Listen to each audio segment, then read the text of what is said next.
आपने English story बहुत पढ़ी होगी, बट क्या आप इंग्लिश स्टोरी पढ़ते पढ़ते इंग्लिश ग्रामर या स्पोकन इंग्लिश को इम्प्रूव कर सकते हैं? तो इसका जवाब है हाँ। यहां पर आपको फायदा यह होता है कि जब आप स्टोरी पढ़ते हैं तो आपको सेंटेंस फ्रेमिंग समझ में आता है। तो आज एक स्टोरी का ये पार्ट नंबर 1 है। जो स्टोरी आज हम पढ़ने जा रहे हैं उस स्टोरी का ये पार्ट नंबर 1 है। तो चलिए शुरू करते हैं। Once upon a time, there was a woman who had no children. What the woman really wanted was a little girl. अब हम छोटी छोटी बारीकी समझेंगे कि कैसे ये सेंटेंस फ्रेम हुआ है। तो सबसे पहले आपका जो फ्रेज है वो है वंस अपॉन अ टाइम। तो जब आप बात करते हैं वंस अपॉन अ टाइम की तो ये इस्तेमाल हम तब करते हैं और इसका इस्तेमाल सबसे ज्यादा स्टोरी में किया जाता है। तो वंस अपॉन अ टाइम का मतलब होता है एक समय की बात है। देयर वॉज सेंटेंस की शुरुआत हमने देयर से की है, यानी यहां पर देयर को आप कहेंगे डमी देयर। कौन सा देयर होगा ये? Dummy there. यानी यहां पर देयर का कोई भी मतलब नहीं होगा। तो क्या ध्यान रखना है कि अगर सेंटेंस की शुरुआत आप देयर से करते हैं तो वहां पर देयर का कोई भी मीनिंग नहीं होता है। अब चीजें समझेंगे कि जब आप देयर के साथ आगे वर्ब की तरफ बढ़ते हैं तो देयर के साथ वॉज लगा हुआ है। तो देयर का कोई मतलब नहीं था। ये जो वॉज आया है वो अ विमेन के अकॉर्डिंग आया है। देयर वॉज अ विमेन का मतलब एक औरत थी। हु, अब यहां पर हु का मतलब कौन नहीं है, ये आया है विमेन के लिए। यानी यहां पर हु का मतलब होगा जो, या हु हैड लिखा हुआ है चूंकि हैड का यूज हम टेंस बनाने में करते हैं और पास था के सेंस में करते हैं कि कोई चीज आपके पास था। तो यहां पर पास था के सेंस में है। हु हैड नो चिल्ड्रन, यानी आप जो बोल सकते हैं या जिसको, तो दोनों में से जिससे आपका सेंटेंस का अर्थ फिट होगा उसे आप लिखेंगे जिसके पास कोई बच्चा नहीं था। What the women really want, अब देखिए यहां पर वॉट के बाद कोई हेल्पिंग वर्ब नहीं लगा है तो यहां पर होगा what the women really wanted. क्या था जो उस लेडीज को चाहिए था? वॉज अ लिटिल गर्ल, क्या था? एक छोटी सी लड़की। एक छोटी सी लड़की। वन डे, अब देखेंगे वन डे के बाद कॉमा दिया हुआ है, यानी वन डे का मतलब एक as a phrase time phrase के जैसा यूज हुआ है। एक दिन an old women came to see her. चूंकि स्टोरी पास्ट में लिखी जाती है तो यहां पर केम वर्ब कम का फॉर्म यूज हुआ है V2। Come, came, come. An old women came to see her. अब यहां पर टू सी का मतलब क्या होगा? तो जैसा हम सभी जानते हैं कि सी का मतलब देखना होता है और सी का एक मतलब मिलना होता है। तो यहां पर देखना नहीं होगा बल्कि यहां पर क्या मीनिंग होगा? मिलना। टू सी हर यानी एक औरत, एक दिन एक औरत उससे मिलने आई। Plant this seed, said the old women, बूढ़ी औरत ने कहा। सेड द ओल्ड विमेन का मतलब हो गया बूढ़ी औरत ने कहा। प्लांट, अब प्लांट को समझिएगा कि प्लांट का मतलब होता है पौधा, एक मीनिंग हो गया। और प्लांट का दूसरा मीनिंग है पौधा लगाना। तो अगेन यहां पर सेंस बनेगा पौधा लगाने का। किसका सेंस बनेगा? पौधा लगाने का। प्लांट दिस सीड यानी वो एक बीज दे रहा है, जैसा आप इसके हाथ में आप देख सकते हैं। एक वो बीज दे रहा है, सीड दे रहा है और उसको कहा जा रहा है कि इसको प्लांट कर दो यानी लगा दो। सून, सून मतलब बहुत जल्दी। You will have a little girl, यानी आपको क्या होगा? एक छोटा सा बेबी होगा या आपके पास एक छोटा सा बेबी होगा। तो यहां पे समझिएगा विल हैव, जब आप किसी के पास अभी रखने की बात करते हैं तो आप हैव का यूज करते हैं। पास्ट में कोई चीज होगा तो हैड का यूज करते हैं। और फ्यूचर में कुछ होगा तो उसके लिए आप विल हैव का यूज करते हैं। तो यहां पर बोला जा रहा है कि you will have a little girl, यानी आपको एक छोटा सा गर्ल होगा या आपके पास होगा।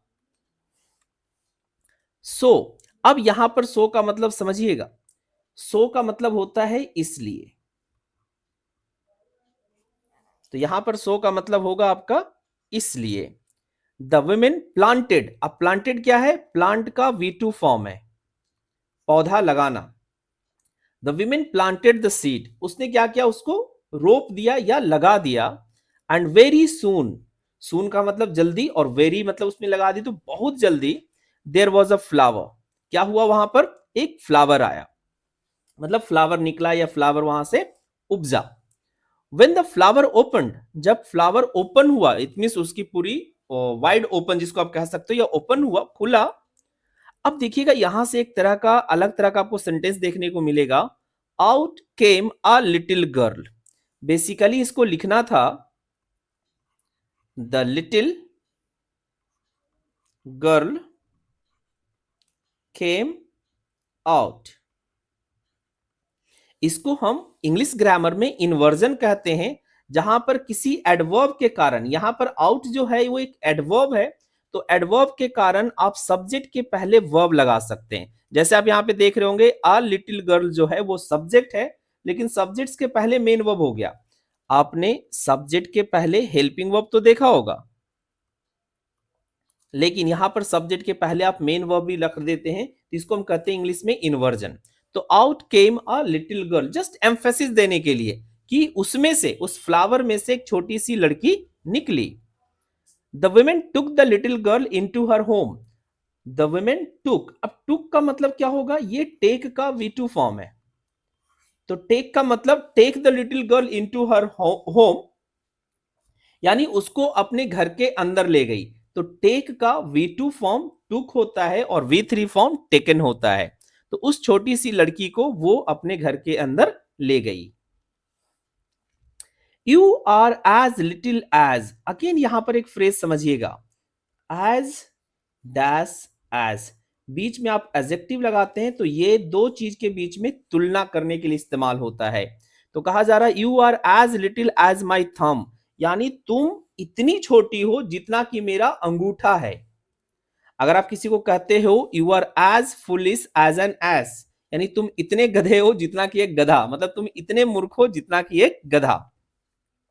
Said the women, so I shall call you Thumbelina, Thumbelina, क्या उसे बोला कि चूंकि तुम थंब के जैसी छोटी हो तो इसीलिए मैं तुम्हें बुलाऊंगा थम्बेलीना। द वुमेन लुक्ड आफ्टर, अब देखिए यहां पर एक फ्रेज दिखेगा आपको, लुक आफ्टर। लुक आफ्टर का मतलब होता है देखभाल करना, देखभाल करना।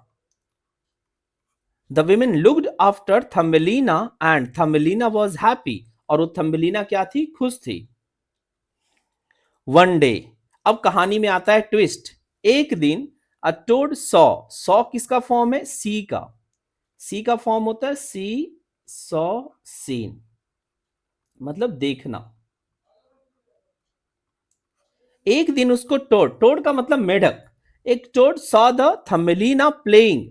अब देखिए ये सेंटेंस आपको लगेगा कि सर ये कैसे यूज किया कि अ टोड सॉ थम्बेलिना प्लेइंग। अगर मैं लिखूं I saw you playing, it means मैंने तुम्हें खेलते हुए देखा। आई सॉ यू गोइंग, मैं तुम्हें जाते हुए देखा। आई सॉ देम स्टीलिंग, मैं उन लोगों को चोरी करते हुए देखा। देन टोड ने थम्बेलिना को खेलते हुए देखा। What a pretty girl, a pretty little girl said the toad. Toad ने क्या कहा, what a pretty little girl. अब देखेंगे इसको हम कहते हैं एक्सक्लामेटरी सेंटेंस। अब एक्सक्लेम करके कह रही है कि कितनी सुंदर लड़की है ये। आप कैसे सेंटेंस बनाएंगे जरा देखिएगा। आपको सेंटेंस की शुरुआत व्हाट से करनी है, उसके बाद ए या एन लगाएंगे, फिर कोई नाउन, और अगर आप चाहें तो नाउन के पूर्व में आप एडजेक्टिव भी रख सकते हैं, कोई दिक्कत नहीं है। और फिर आएगा सब्जेक्ट और फिर आएगा वर्ब। अगेन आप देखिएगा वर्ब सेंटेंस के एंड में चला गया। अगर मुझे कहना हो क्या आदमी हो या क्या इंसान हो तुम, तो हम आपको कहेंगे what a man you are. अब मैन के पहले अगर चाहे तो आप लिख सकते हैं what a stupid man you are, कितने गधे इंसान हो तुम। ये समझ में आया। तो सरप्राइज होकर के जब टोड ने देखा तो बड़ा सरप्राइज हो गया कि कितनी खूबसूरत, कितनी छोटी सी प्रिटी लड़की है। I shall take her home with me, अभी करिए कि मैं इसको अपने घर लेकर के चलूंगा। शी विल मैरी माई सन, अब यहां पर देखिए मैरी वर्ड का यूज हुआ है, मैरी मीन्स शादी करना, मैरी माई सन, ये मेरी बेटी से, मेरे बेटे से क्या करेगी, शादी करेगी। So the toad hopped up, अब होप्ड अप का मतलब जैसे मेंढक उछलता है, कूदता है, जिसको आप कहते हैं, to the Thumbelina and took her away to the pond. अब इतनी छोटी थी कि आप सोच लो कि कितनी छोटी रही होगी कि उस टोड ने उसको क्या करा, अपने साथ पॉन्ड में लेके चला गया। शी लेफ्ट, अब यहां पर लेफ्ट का मतलब बायां नहीं होता, इस बात को समझिएगा। यहां पर लीव का V2 फॉर्म लेफ्ट होता है और V3 फॉर्म भी लेफ्ट होता है, तो लीव का मतलब होता है छोड़ना। She left Thumbelina on a lily leaf, एक लिली के लीफ पर उस थम्बेलिना को छोड़ दिया, and went to look for her son, और कहां गया, अपने बेटे को ढूंढने। अब देखेंगे ये लुक फॉर है, लुक फॉर का मतलब होता है ढूंढना, सर्च करना, अपने बेटे को वो ढूंढने चला गया। बट थम्बेलिना वॉजंट वेरी हैप्पी, लेकिन थम्बेलिना खुश नहीं थी। शी डिंट वॉन्ट, अब देखेंगे डिंट, डिंट आपका डू का V2 फॉर्म होता है डिड, जो कि पास्ट टेंस के हेल्पिंग वर्ब के रूप में यूज होता है, यानी पास्ट में अगर कोई काम आपने नहीं किया है तो आप क्या यूज कर सकते हैं, डिड प्लस नॉट को कॉन्ट्रैक्ट फॉर्म में लिखते हैं didn't. She didn't want to marry a toad, वो शादी नहीं करना चाहती थी। She wanted to be back home, वह कहां आना चाहती थी, घर वापस आना चाहती थी, विद हर मदर, अपने मम्मी के साथ। जस्ट देन, उसी समय जब वो सोच रही थी, लाइक आप यहां पर देख सकते हैं वो सोच रही थी, अ बटरफ्लाई फ्लू बाय। अब देखेंगे इसको लोग फ्लू पढ़ लेते हैं, तो आप इसको फ्लू नहीं पढ़ेंगे, इसको पढ़ेंगे फ्लू।